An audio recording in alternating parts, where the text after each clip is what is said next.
무소속 안철수 의원이 공식적으로 정치의 세력화를 추진하겠다는 의지를 밝혔습니다. 이르면 내년 중 LTE보다 3배 빠른 차세대 이동통신 서비스가 상용화될 전망입니다. 지난달 은행의 예금 및 대출 평균 금리가 4개월 만에 동시에 사상 최저치를 기록했습니다. 내달부터 카드 대출 금리가 최대 2%포인트 인하됩니다. 시청자 여러분 안녕하십니까. 생경제 현장의 임동성입니다. 오늘 우리 증시 기관과 외국인의 동반 매수에 힘입어서 코스피 지수가 5거래일째 상승 랠리를 이어갔습니다. 자, 증권부의 조민규 기자를 연결합니다. 안녕하십니까. 안녕하세요. 네, 자세한 마감 시황부터 알려주십시오. 네, 코스피 지수가 외국인과 기관의 동반 매수로 5거래일 연속 상승했습니다. 28일 코스피 지수는 전날보다 16.96포인트, 0.84% 오른 2045.77포인트의 장을 마감했습니다. 지난 22일 이후 5거래일 연속 상승세입니다. 국내 증시가 상승한 이유는 미국의 고용지표는 경제지표가 양호하게 나타나면서 투자 심리가 회복됐기 때문입니다. 미국의 소비 심리도 호조세를 나타내고 있어 주식시장이 연말 강세를 이어가는 산타랠리 가능성이 커지고 있습니다. 이날 유가증권 시장에서 개인이 4,174억 원어치를 순매도했지만 외국인이 1,553억 원, 기관이 2,763억 원 순매수하며 지수를 끌어올렸습니다. 프로그램 매매는 4,142억 원 매수 우위를 나타냈습니다. 업종별로는 전기가스업과 운송장비, 은행 등이 떨어졌지만 증권업과 운수창고, 전기전자, 서비스, 유통업 등 대다수가 상승했습니다. 시가총액 상위 종목 가운데서는 삼성전자와 포스코, 신한지주, LG화학 등이 오른 반면 현대차와 현대모비스, 한국전력, 현대중공업 등이 내렸습니다. 네이버가 공정거래위원회의 과징금 부담 우려 해소로 인해 4.95% 올랐고 세아특수방이 올해 최대 실적 기대감에 6.45% 뛰었습니다. 반면 현대엘리베이터는 유상증자 우려로 인해 4.94% 하락했습니다. 네, 물론 주가가 오르는 종목들이 많이 있었습니다만 그 가운데 발군이라면 아무래도 네이버가 아닌가 싶습니다. 자, 3개월 새, 이게 무려 45%가량이나 급등을 했는데 또 외국인들이 주가를 끌어올리고 있다는 점에서 앞으로 전망이 더욱더 밝다고 합니다. 자, 전문가들 이런 네이버의 강세를 어떻게 설명합니까? 네, 네이버의 주가가 외국인 매수를 등에 업고 무섭게 오르고 있습니다. 전문가들은 라인을 앞세운 네이버가 이제 국내 1위 포털 업체에만 머물지 않고 트위터와 페이스북 수준의 기업으로 도약하고 있다며 매출 성장세를 주목해야 된다고 평가했습니다. 27일 한국거래소에 따르면 네이버는 이날 유가증권 시장에서 장중한 때 70만 8천 원을 기록한 끝에 전날보다 4.98%, 3만 3천 원 오른 69만 6천 원의 거래를 마쳤습니다. 인적 분할 후 지난 8월 29일 거래를 시작할 당시의 주가가 48만 원으로 최근 3개월 동안 45% 올랐습니다. 주가 급등으로 시가총액은 23조 원에 육박하며 유가증권 시장 내 시총순위 7위까지 올라왔습니다. 네이버의 주가는 외국인이 끌어올리고 있습니다. 외국인은 거래 재개 후 9월까지 141만 5,039주를 사들였고 10월에도 20만 7,933주를 순매수했습니다.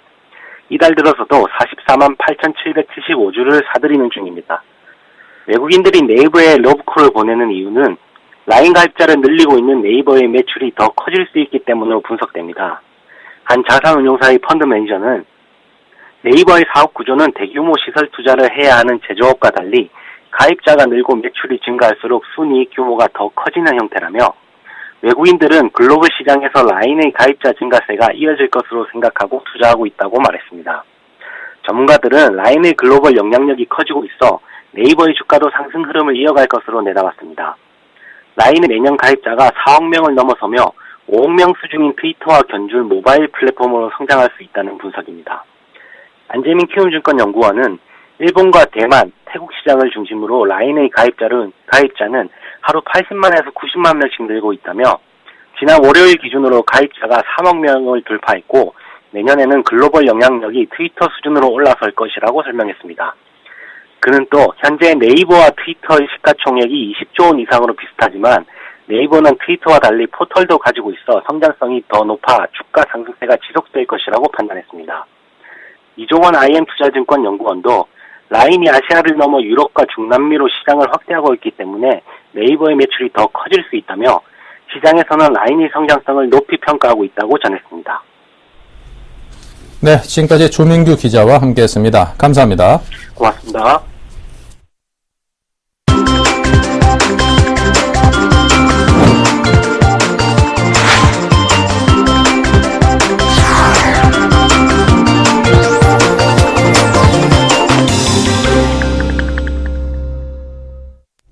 네, 오늘의 주요 뉴스입니다. 무소속 안철수 의원이 국민과 함께하는 새정치추진위원회 출범 계획과 함께 공식적인 정치 세력화를 추진하겠다는 의지를 밝혔습니다.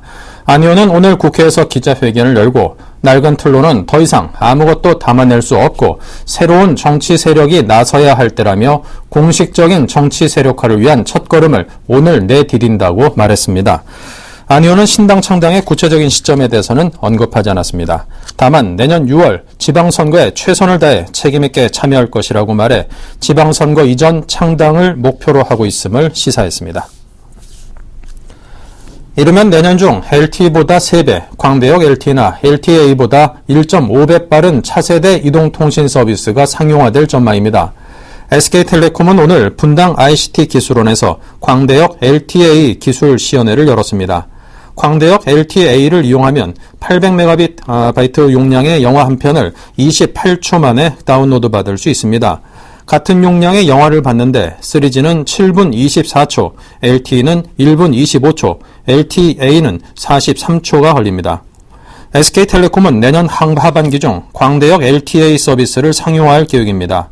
KT나 LG U+ 등 경쟁사도 같은 서비스를 비슷한 시기에 시작할 것으로 예상됩니다. 지난달 은행의 예금 및 대출 평균 금리가 4개월 만에 동시에 사상 최저치를 기록했습니다. 한국은행 발표에 따르면 지난달 은행의 평균 저축성 수신금리는 전월보다 0.01%포인트 하락한 연 2.63%로 집계됐습니다. 1996년 관련 통계 집계 이래 사상 최저치입니다. 대출금리는 연 4.46%로 0.08%포인트나 떨어지며 지난 6월에 종전 최저 기록을 경신했습니다. 하는 관계자는 시장 금리 하락세에다가 지방자치단체에 대한 저금리 대출 등 특이 요인까지 가세했다고 설명했습니다. 내달부터 카드 대출 금리가 최대 2%포인트 인하됩니다. 카드론 금리는 평균 0.9%포인트, 현금 서비스는 0.6%포인트가량 낮아져 저신용 취약계층의 대출 부담이 크게 줄어들 전망입니다. 신한카드 등 7개 전업카드사는 최근 대출금리 모범 규준 준수를 위해 카드론을 평균 0.9%포인트, 현금 서비스를 0.6%포인트 인하하겠다고 금융감독원에 보고했습니다. 국내 모든 카드사가 일제히 대출 금리를 내리는 것은 이번이 처음입니다. 이에 따라 카드론 연평균 금리는 15.5%, 현금 서비스는 21.4%까지 내려갑니다. 내달 1일 신규 취급분부터 적용됩니다. 조동만 전 한솔그룹 부회장, 신삼길 전 삼화저축은행 회장 등 고액 체납자의 명단이 공개됐습니다. 국세청은 5억 원 이상을 1년 넘게 체납한 개인 1,662명과 법인 936개 업체를 홈페이지와 관보, 세무서 게시판에 게재했습니다. 조동만 한솔그룹 전 부회장이 양도소득세 등 715억 원을 체납해 개인 체납자 가운데 체납액이 가장 많았습니다. 조 전 부회장은 지방세 84억 1,600만 원도 체납한 상태입니다. 신삼길 전 삼화저축은행 회장도 부가가치세 등 351억 원을 체납한 것으로 드러났습니다. 네, 미국과 중국, 이른바 G2가 동북아시아에서 벌이는 힘겨루기가 상당히 좀 우려스러운 상황으로 번지고 있다는 지적이 있습니다. 국제부 이태규 기자를 연결해 듣겠습니다. 안녕하십니까? 예, 안녕하세요. 네, 미국이 동중국해 전략폭격기를 출격시켜서 파장이 커지고 있는데요. 자, 어떤 상황인지 설명을 부탁드립니다.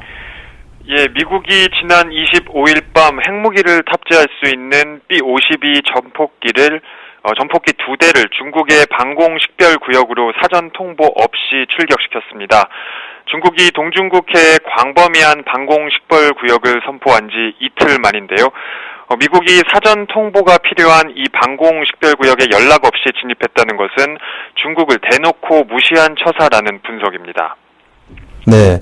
자, 그렇다면 이게 대놓고 무시당한 중국 측의 반응은 어떻습니까? 예, 일단 정부 차원에서는 이전 직접적인 충돌은 피하자는 모습입니다. 중국 외교부는 왜 미국 B-52기에 대응하지 않았느냐 이런 질문이 나오자 앞으로는 상황을 지켜보며 적절한 대처를 하겠다. 이런 다소 누그러진 태도를 보였습니다. 하지만 중국 군부 내에서는 다른 국가가 방공식별구역에 무단으로 들어오면 격추할 수 있다. 이런 강경 입장을 고수하고 있어 향후 갈등은 증폭될 것으로 보입니다. 네. 자, 그런데 이런 G2 간의 군사적 갈등이 경제 문제, 경제 갈등으로까지 비화될 수 있다. 이런 분석도 있죠. 예, 그렇습니다. 일단 미국의 조 바이든 부통령이 다음 주 일본, 중국, 한국을 차례로 방문하기로 되어 있는데요. 당초 미국은 이번 방문에서 환태평양 경제 동반자 협정, 즉 TPP 협상을 진전시키기를 원했습니다. 일본과는 최대 정점인 농산물 개방 논의를 하고 TPP 가입을 저울질하고 있는 우리나라와 중국과도 관련 논의를 할 예정이었는데요. 이번 방공식별권 갈등으로 경제에 관련된 의제가 뒷전으로 밀리게 됐습니다. 네. 자, 그럼 미국과 한중일 간의 환율 문제도 상당히 민감합니다. 이 부분에도 이러한 이슈가 영향을 미치게 될까요? 예, 그렇게 될 수 있습니다. 최근 미국 재무부는 보고서를 통해 한국, 중국, 일본의 화폐 가치가 낮아 미국이 무역에서 손해를 보고 있다고 지적했는데요. 이번 조 바이든 부통령 방중에서 이 문제도 논의될 수 있었으나 방공식별권이라는 큰 의제 앞에서 환율 문제는 비중 있게 다뤄지지 않을 가능성이 커 보입니다. 네. 자, 그렇다면 동북아에서의 G2 간의 갈등, 앞으로 얼마나 지속이 될까요? 예, 이제부터가 시작이라는 분석이 지배적입니다. 미국은 최근 이란 핵 협상이 10년 만에 잠정 타결되면서 중동에 쏟을 힘을 아시아로 돌릴 수 있게 됐습니다. 중국 역시 미국과 신형 대국 관계를 설정하자며 물러설 기미를 보이지 않고 있고요. 미국 버락 오바마 행정부 핵심 싱크탱크의 한 관계자는 중국은 물러서지 않을 것이고 미국도 물러나지 않을 것이다. 동북아시아에서 G2 간 갈등은 일촉즉발의 상황까지 고조될 수 있다. 이런 분석까지 내놓기도 했습니다. 네, 중국이 내놓은 일방적이고 광범위한 넓이의 이 방공식별구역의 선포. 자, 이로 인해서 미국은 물론이고, 자, 우리나라와 일본도 즉각적으로 이제 이해관계가 첨예하게 걸려 있는 점에 대해서 지적을 하고 나섰는데요. 국가들 간에 좀 사이좋게 좋은 방향으로 가장 현명한 선을 잘 도출해낼 수 있었으면 좋겠습니다. 자, 지금까지 국제부의 이태규 기자와 함께했습니다. 감사합니다. 예, 고맙습니다.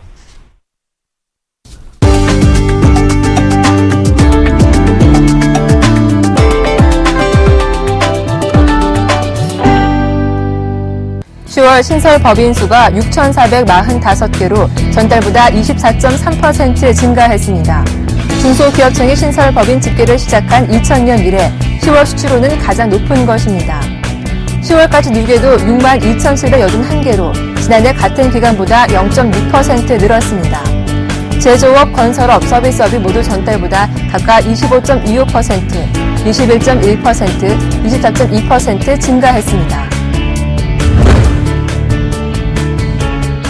CJ 대한통운의 편의점 택배가 연간 이용량 1,000만 상자 시대를 열었습니다. CJ 대한통운은 GS25, CU 등 전국 편의점에 택배 서비스를 제공하고 있습니다. 편의점 택배가 지난 2002년 첫 손을 보인 이후 11년 만으로 올해에만 국민 5명 가운데 1명꼴로 이용한 셈입니다. 편의점 택배 물량은 올해 연간 1,200만 상자를 돌파할 것으로 예상됩니다. LG U+가 음성통화와 데이터 통신이 동시에 가능한 100% LTE 서비스 개발에 드라이브를 겁니다. LG U+는 오늘 이사회를 열고 LTE 서비스를 담당하는 임원들을 대거 승진시키는 내용의 임원 인사를 단행했습니다. LTE 서비스 임원들의 약진은 앞으로 서비스 개발 부분에 힘을 실겠다는 이상철 부회장의 의중이 반영된 것입니다. SK하이닉스가 카이스트의 낸드 플래시 솔루션 연구소를 설립했습니다. 연구소는 카이스트와 손잡고 고체 디스크, 내장 메모리 등 낸드 플래시 솔루션에 활용될 하드웨어와 소프트웨어 기술을 개발합니다. 국내 정상급 연구 인력과 협업이 가능해짐에 따라 낸드플래시 솔루션 기술 경쟁력이 한층 높아질 전망입니다.